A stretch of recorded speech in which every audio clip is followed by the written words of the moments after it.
Dear listeners, there's a kind of person who looks like they have it all together. They show up, they deliver, they answer the emails, make the dinners, and I'd say hold the whole thing up. And from the outside, everyone assumes that they are fine. But inside, something quieter is happening. They are not thriving. They are performing the role of someone who is okay while running on fumes underneath. We don't talk about this much, right? Because high functioning survival doesn't look like a crisis. It looks like the competence. And today, we are pulling back the curtain on what that performance actually costs. So, hey, dear listeners, welcome back to another powerful episode of Healthy Mind, Healthy Life. I'm your host, Avik, and this is the podcast where we talk about the mental health, the way it actually shows up in real lives, not in textbooks. And today's topic is one that hides in plain sight. The people who seem the most put together are sometimes the most exhausted because looking fine has become a full time job, right? And dear listeners, my guest knows this pattern intimately, and we are going to talk about it with the honesty that it deserves. So I'm really glad that we have a very lovely guest with us today. So please welcome Lisa Lacy. Welcome to the show. Oh, thank you so much. What a lovely, lovely intro into our conversation. You nailed every aspect of it. So I'm so excited about being here, and thank you for creating this space to have real conversations. Thank you so much. It really means a lot. And dear listeners, before we delve deep into the discussion with Lisa, I'd quickly love to introduce you with Lisa. So Lisa has spent real time with this idea of high functioning survival, both in her own life and in her work. And uh, she brings a clear, grounded voice to it. So a lot of much of time, and let's get started. So Lisa, thank you so much for being here. And uh, before we get into the deep discussion, as I mentioning, so uh, if you can share, like, what I mean, when you actually let yourself rest with no guilt attached, what does that look like for you? I mean, if you can share. Does that ever happen? Huh, let me think. What that looks like is a lot of practice. I tied a lot of my worth for the majority of my life to what I could produce, to how high I could get, to how much I could perform. So even now, sometimes I'll catch myself, and because of my congenital blood disease, I need to rest when I need to rest. I'll catch myself drifting into that old pattern of, oh, but I've got this to do and this to do and this to do. So for some of us, resting without guilt takes practice. Yeah. And I think it stuck with me also, like performing high functioning survival. And if you can share what that actually means from the inside, when did you first realize that what looked like you doing great was really you holding on by fingernails? And at the same time, if you can also share, like, what tipped you off that something underneath was not okay, if you can share. I entered inpatient rehabilitation at 40 years old. I've recently just turned 50. So my journey into these discoveries began about 10 years ago. But I would say it wasn't until a few years ago that I really looked back with hindsight and realized that how much everything looked polished from the outside, and how lonely it was to go through all of that, because it does look polished from the outside. Everything looks shiny, everything looks clean, everything looks polished. We were the perfect blended family, and honestly, if I'm honest, some of that was my doing because there was shame attached to what was happening behind the scenes, there was guilt attached, there was humiliation attached, and at that time, Hmm. I was still very concerned about what others would think. So, in that moment of realizing it, what was the hardest part to admit to yourself? The the hardest part to, I'll say, agree to was when I entered inpatient rehab thinking Hmm. I had a slightly bad marriage and a minor drinking problem and left with a chart that was an inch thick with diagnoses and new terms, trauma bonding, gaslighting, um, uh, baiting and bashing, all these new terms, CPTSD, bipolar, borderline, chronic alcoholism, all of these terms were new to me. So Hmm. that was the beginning of, "Oh, okay." One, it made the previous 40 years make sense. That's what I'll say. I do not like labels. I think we can become identified to those, Hmm. and turn those into our identity, but they are a beautiful starting place for healing. So it was sitting on that plane fresh out of inpatient rehabilitation from a dual diagnosis center for mental health and addiction Hmm. that I realized, oh wow, something is not right here.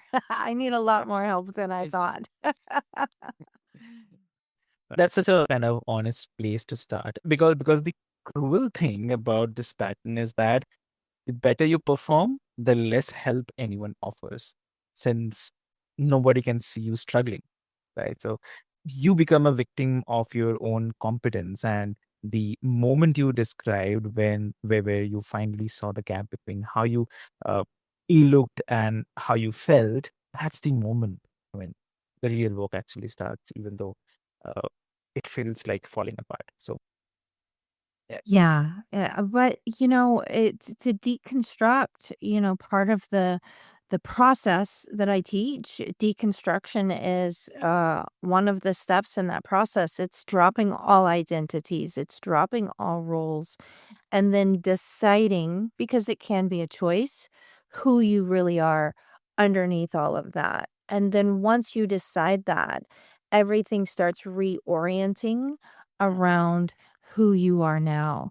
But there is so much freedom to be found in not being the entertainment anymore, in not having to perform anymore, because Mm, I like myself now. That was the end result of the very long doing everything I was told, every form of therapy, every form of treatment, every brain scan they could do. mm, Basically, at the end of the day, the conclusion I came to is if you really like who you are, because see, I didn't. yeah. I didn't like who I was. I hated myself for staying in a toxic marriage, and I couldn't understand why I couldn't get out because I didn't know what trauma bonds were at that time. Mm, So, if you really, really like yourself, then you care much, much less about what other people think. And so, if something's not shiny or polished, it doesn't matter to you any longer. But I think a lot of that comes with getting your rear end handed to you and some humility and willingness to grow. yep, exactly. I want to go a bit deeper underneath the behavior into where it comes from. Performing okay, it doesn't appear out of, I mean, nowhere. But somewhere along the way, most of us learned that uh, being fine, or uh, at least looking fine, kept us safe or loved or out of trouble. So, if you can share, where do you think this survival performance took root for you, and what was it originally protecting you from? Well, for me, I believe that most of our patterns do begin in childhood.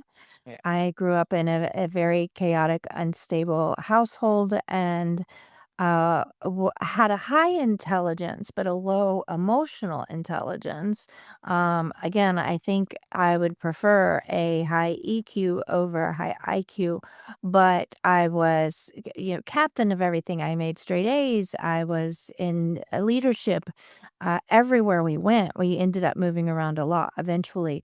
Uh, but I thought that if I performed hard enough, somebody would finally see me. And also, there was a little bit of it kept me out of trouble because if I made an A, it wasn't noticed. But if I made a B, that was noticed. That did get in trouble. So there was a bit of, oh, this is required.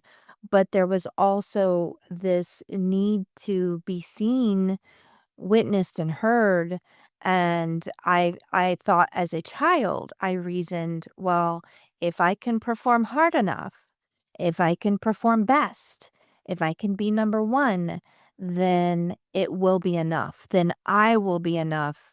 Therefore, I will matter. Mm. Got it. Got it.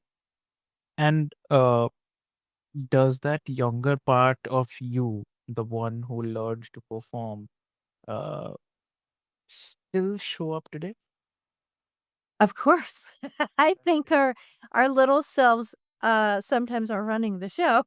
So, I if you've ever been around a grown adult who's acting like a five-year-old, my husband does it all the time. Yes, my little child still runs the show at times, but I'm the one in charge now. So, I did a lot of connecting to those parts of myself that were abandoned, connecting to those parts of myself that were neglected. And my philosophy is I can now give myself all of those things. I can give myself validation. I can give myself a sense of worth. So I provide all of that to me now, needing a lot less external validation, which I think is a form of freedom too. Because at the end of the day, that's what comes from dropping it all, dropping the identities, dropping the roles, dropping the polished persona is freedom Yeah, to be who you really are underneath all of it. But for me, it absolutely started in childhood. exactly. Exactly. Obviously, it's a lot harder to hate yourself for it. It wasn't weakness, and it was a strategy that worked at some point and then quietly outlived its usefulness. And Yeah, and I yeah, think it does eventually stop working at some point. And I think for a lot of women, it's when we do hit midlife, because of course we're transitioning hormonally. We're reflecting on our lives in a new way. I feel like this midlife transition created a whole new person. I have a whole new body shape. I have a whole new mind. It just, if we can if we can let it all go, that fear of, oh my gosh, what if they really see me? Isn't that the irony? I wanted to be seen as a child. And then as an adult, I became so polished because I was scared of what if they really see me? And I was so good. And I have a performance background as well. I was on full of scholarship for performance and storytelling. But, I was so good at it that by the time I got out of my trauma bonded relationship with a clinically diagnosed human with NPD, a lot of people did not believe me. They were like, "There's no way this has all been going on behind the scenes, and you didn't say a word." So but the first step is to know there's a problem, to know you're in it, and workaholism had become such a coping mechanism for me because I was good at it. So I quite often didn't see it long enough. And if you're mired in addiction on top of everything else, it is much, much, much harder to see with a clear mind. So sometimes it does take people telling us over and over and over again. I mean, when they told me, and I had a team of 5 of the most brilliant, brilliant psychiatrists I have ever met in inpatient rehab, and then I had transitioned over to outpatient rehab. But my friend, when they told me that I was in a trauma bonded relationship, My response to them was, "I'm too smart for that." Like, I literally thought I was immune to being in a toxic relationship because I was too smart for it, and it would take another 3 years Yeah. to believe them, and stop and go, "Oh, wow, this is toxic, and the reason I keep going back is because of all of the biological components that go into being trauma bonded with another human being." Mm, very true. Very, very true. And the ordinary day, because that's where it really lives. So, for someone who is a high functioning and quietly running on empty, the cost doesn't show up in big collapses, it shows up in uh, small ways. So, I'm curious, is like in your own daily life, where did the survival mode actually leak out? What were the small things that you and people close to you could have noticed it that it I mean, anyone was looking. Well, I think the amount of addiction I eventually got mired into and the slow progression of that, was part of it. There wasn't a lot of joy in me, and personally, if you're out there right now listening to this and going, "Huh, is that me? Is that not me?" I'll tell you the biggest default that I've experienced when I was mired in all of that, and all of that mud and muck, I would wake up and the F-bomb was the first thing out of my mouth because I was like, "I don't wanna do this, I don't know how to do this. How am I gonna get through this day?" That's that first thing that would happen as soon as I opened my eyes is, "How am I gonna get through this day? I don't even know if I wanna do this." My new default is now I'm not a morning person, so I'm not doing cartwheels first thing in the morning, but now I wake up and I'm like, "What do I get to do today?" There's a huge difference. So through all of the reframing, through all of the developing new neural pathways, I ended up with a new software download. Now, my hardware's still the same, but a new software download where I have a new default where I look forward to what I get to do today, even if it's some of the drudgy, ordinary stuff like pay bills. So, if you're waking up or if you're looking around your life going, "Whoa, this isn't my life. Where did the time go? What happened here?" Those are little signs to you to start saying something to someone, but you have to say it to yourself first. You have to be honest, and it's a brutal honesty too. Because if you're in toxic relationships, chances are you're a little toxic too. I was toxic and in toxic relationships. So it opens up with brutal honesty and then finding the right person to share with the first time. Because I had opened up to a handful of people about what was happening behind the scenes, but they were not safe people. And what I mean by safe is one, are they professionals? Because going to a professional, they're going to be able to be objective with you. But if you go to someone that, say, are friends, families, coworkers, just make sure they're safe people and have proven with a history of actions of showing up to be supportive for you and that they know you and that they understand and they want you to win. Make sure they want you to win in life and inside of yourself. So just be careful who you open up to the first time because it's scary and it's a vulnerable place to go, "This is what's happening behind the scenes, and I've never told anybody this." And when in doubt, if you're not sure there's anyone that's safe in your circle, definitely reach out for some clinical therapeutic support, is where I recommend to start out. And then once you outgrow that, transformational trauma coaches have been instrumental in my growth as well. Amazing, amazing. So, if you have to give everyone advice today, what that will be? What would my advice be? To say something, to say something. there is the opportunity to live a life that means something to and for you, just you.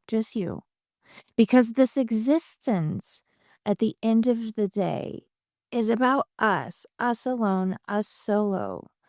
And can you get to a place where you can just be being and know that you matter and are worthy, not for who you are, not for what you do, not for who you take care of, but just because you exist.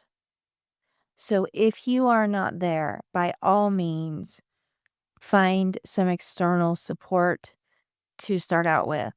But be honest with yourself. Are you really happy?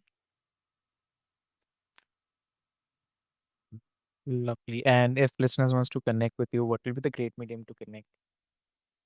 Well, there's a couple of different ways. First of all, I love to hear other people's stories. So if you want to reach out to me with a story, feel free to email me directly at contact at lisa or hyphen lacy.com.